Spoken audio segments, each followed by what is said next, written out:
Assalamualaikum warahmatullahi wabarakatuh. Salam kenal, nama saya Zakia. Saya ingin membahas sedikit tentang analisis butir soal. Baik, yang pertama kita mulai dengan pengertian dari analisis butir soal itu sendiri. Jadi analisis butir soal adalah pengujian terhadap mutu soal agar diperoleh informasi tentang karakteristik soal tersebut. Nah, soal yang bermutu yaitu adalah soal yang dapat memberikan informasi di setepat-tepatnya sesuai dengan tujuan. Untuk menganalisis butir soal, ada dua cara yang dapat kita gunakan. Yang pertama adalah dengan cara kualitatif, kemudian yang kedua dengan cara kuantitatif. Nah, kita bahas yang pertama, itu cara kualitatif. Jadi, untuk cara kualitatif ini, sebelum soal itu digunakan, kita menganalisisnya terlebih dahulu. Jadi harus kita siapkan ada beberapa hal yang mulai dari materinya, kemudian konstruksi, bahasa. Nah, bahan-bahan penunjang yang bisa kita pergunakan salah satunya adalah kurikulum, ya. Jadi kemudian yang kedua, buku-buku sumber yang sesuai dengan soal. Kemudian yang ketiga adalah kamus bahasa. Nah, bahan utama yang akan kita pergunakan adalah otomatis tes itu sendiri atau bisa dikatakan instrumennya ataupun soal, kemudian lembar penelaahan butir soal, kemudian yang ketiga ada kisi-kisi dari tes itu sendiri atau instrumennya. Nah, untuk menelaah butir soal kualitatif, kita akan teknik yang bisa dipakai ada beberapa, yaitu salah satunya dengan menggunakan teknik moderator. Teknik moderator ini adalah teknik berdiskusi yang dilengkapi oleh seorang penengah atau moderator dan seorang penulis. Kemudian penelaah mengomentari atau memperbaiki berdasarkan keahliannya.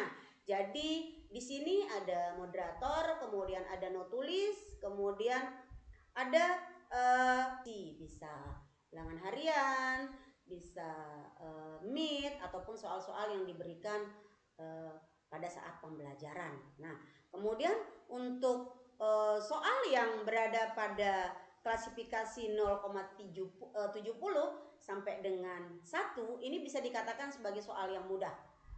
Soal yang mudah bukan berarti harus dibuang ya, karena soal yang mudah ini dapat digunakan untuk mendiagnostik. Baik, coba kita masuk ke contoh soalnya. Jadi di situ diberikan soal yang kategori sedang. Oke, soal kategori sedang inilah yang akhirnya akan kita ambil, kemudian kita taruh di bank soal. Yang berikutnya adalah daya pembeda. Nah, daya pembeda ini adalah kemampuan soal untuk membedakan manakah peserta yang berkemampuan rendah dengan yang berkemampuan tinggi.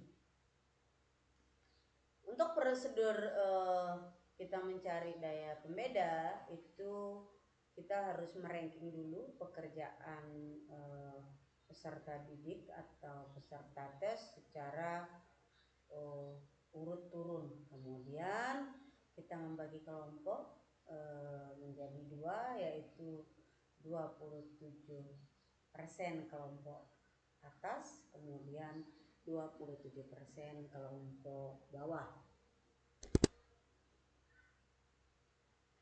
Kemudian yang ketiga adalah baru kita menghitung banyak siswa kelompok atas yang menjawab benar, kemudian banyak kelompok siswa kelompok bawah yang menjawab benar. Rumus dari DP atau daya pembeda itu adalah BA dikurangi BB dibagi setengah dikali JA plus JB. Nah, DP ini adalah tadi daya pembeda, kemudian BA ini adalah kelompok atas yang menjawab benar, kemudian BB ini adalah kelompok bawah yang menjawab benar.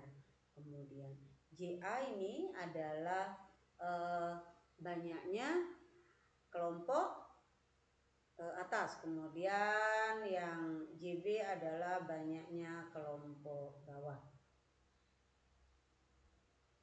Nah, setelah data itu kita olah, nanti di situ akan kita dapatkan indeks.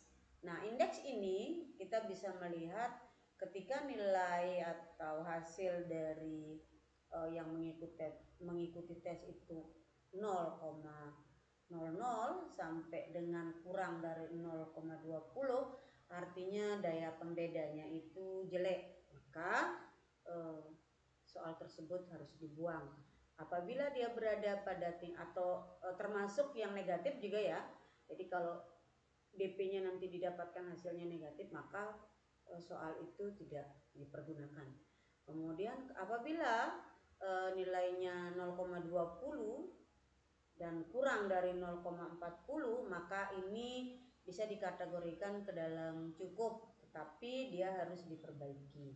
Kemudian apabila dia berada pada kisaran 0,70 kurang dari sampai dengan kurang dari 0,70, maka di sini bisa dikatakan dia berada pada kriteria baik, tetapi dengan syarat dia diterima tetapi harus diperbaiki. Kemudian pada taraf 0,70 yang nilainya 0,70 sampai dengan nilai 1, maka ini nilainya baik sekali atau bisa dikatakan langsung diterima. Nah, butir soal dengan sekali lagi tadi saya katakan bahwa kalau dia nilainya negatif, jadi ini dia masuk ke kategori soal yang jelek atau yang dibuang. Di sini ada beberapa contoh soal. Apabila diberikan ada 150 peserta tes, kemudian kelompok atas yang menjawab benar ada sebanyak 30, kemudian kelompok bawah yang menjawab benar 10, maka nanti itu kita masukkan ke dalam rumus 30 dikurangi 10, atau bisa kita lihat pada ini. Jadi di sini ada klasifikasi yang sudah kami isi. Untuk penghitungannya bisa kita lihat contoh berikut. Jadi coba kita lihat jika jadi soal yang tadi ya nilai BA-nya itu 30, jadi nilai BA-nya itu 30, kemudian tadi nilai BB-nya itu 10, itu dimasukkan setengah dikali JA plus JB. JA ini JA kita dapat adalah dari jumlah peserta dikali 27%. Jadi kalau tadi pesertanya ada 150, oke, coba kita kita lihat lagi. Nah, di sini ada jumlah pesertanya 150, maka 27% dari 150 itu adalah 40,5. Nah, begitu juga dengan nilai JB-nya, maka di sini tinggal ditambahkan 40,5 ditambah 40,5, kemudian dibagi 2, itu hasilnya juga 40,5. 30 dikurangi 10 sama dengan 20, maka 20 dibagi 40,5 itu sama dengan 0,40 sekian. Jadi ini bisa kita bulatkan menjadi 0,5. Nah, untuk tadi kita ada klasifikasinya. Kalau dia nilai atau indeks itu didapat antara 0,40 sampai dengan kurang dari 0,70, maka soal itu dikatakan baik, tetapi harus diperbaiki lagi. Ya, jadi baru apabila nilainya 0,70 minimal ya sampai dengan 1, maka soal itu sangat baik atau kita terima tanpa perbaikan. Kemudian yang berikutnya, selain ada tingkat kesukaran, kemudian daya pembeda, ada yang ketiga adalah efektivitas pengecoh. Nah, untuk menganalisis fungsi pengecoh ini kita mengenal istilah menganalisis pola penyebaran jawaban butir soal pada bentuk pilihan ganda. Jadi efektivitas pengecoh ini adalah mereka akan menghitung apakah misal kunci jawabannya terletak pada option A. Nah, B, C, D, E ini untuk soal yang SMA ya, yang dengan 5 option. Jadi apabila misalkan kunci jawabannya A, apakah B, C, D, E ini sudah memiliki pengecoh yang bagus atau tidak, dipilih atau tidak oleh peserta didik. Nah, jadi kita bisa mengatakan soal pengecoh itu butir soal option itu bagus atau tidak jika dipilih paling tidak oleh 5 peserta didik atau yang mengikuti tes tersebut. Nah, untuk efektivitas pengecoh ini kita bisa katakan dia berfungsi atau tidak, itu kita bisa menghitung dengan menggunakan rumus D sama dengan peserta tes dibagi 4 dikali N. N ini sendiri adalah banyaknya option jawaban. Jadi kalau SMA itu menggunakan 5 option jawaban, yaitu A, B, C, D, dan E. Sementara untuk SMP ada 4. Tetapi untuk poin 4 yang di sini ini tetap ya, kecuali N-nya saja yang berubah. Nah, pengecoh ini kita katakan dia berfungsi apabila pengecoh itu paling tidak dipilih oleh sejumlah D siswa. Kita coba masuk ke contoh soalnya untuk melihat bagaimana penghitungannya. Jadi misalkan di sini ada jumlah peserta tes ada 90 orang. Jadi sesuai rumusnya tadi, D sama dengan jumlah peserta dibagi 4 dikali N, maka 90 dibagi dengan 4 dikali.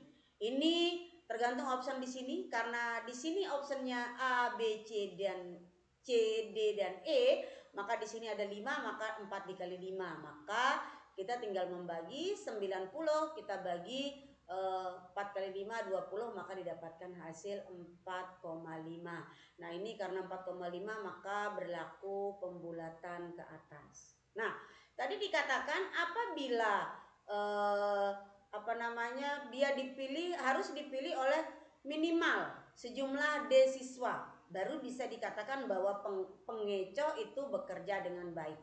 Kalau kita lihat pada contoh yang di sini dia mendapatkan nilai hasil pada D itu sama dengan 5. Sementara kuncinya itu di sini yang bertanda bintang ya, itu dia dipilih oleh 42 siswa, kemudian peserta tes ya. Kemudian A dipilih oleh 2 orang, C dipilih oleh 16 orang, D dipilih oleh 26 orang, kemudian E dipilih oleh 4 orang. Sesuai dengan fungsi rumus yang tadi, bahwa kalau di sini didapatkan hasil 5, maka option ini paling tidak masing-masing maka A itu dipilih oleh 2 orang siswa. Maka ini sudah dia otomatis dikatakan pengecoh itu tidak baik karena dipilih oleh 2 orang, sementara syaratnya dia minimal dipilih oleh 5 orang. Kemudian option mana lagi? Kalau 42 ini sudah bagus ya, kemudian C sudah bagus karena ada 16 siswa, D ada 26 siswa, kemudian di E ini juga dipilih oleh 4 orang, maka pengecoh pada A dan E ini kurang bagus sehingga perlu diperbaiki. Baik, mungkin hanya ini yang bisa saya sampaikan. Kurang lebihnya mohon maaf. Terima kasih. Assalamualaikum warahmatullahi wabarakatuh.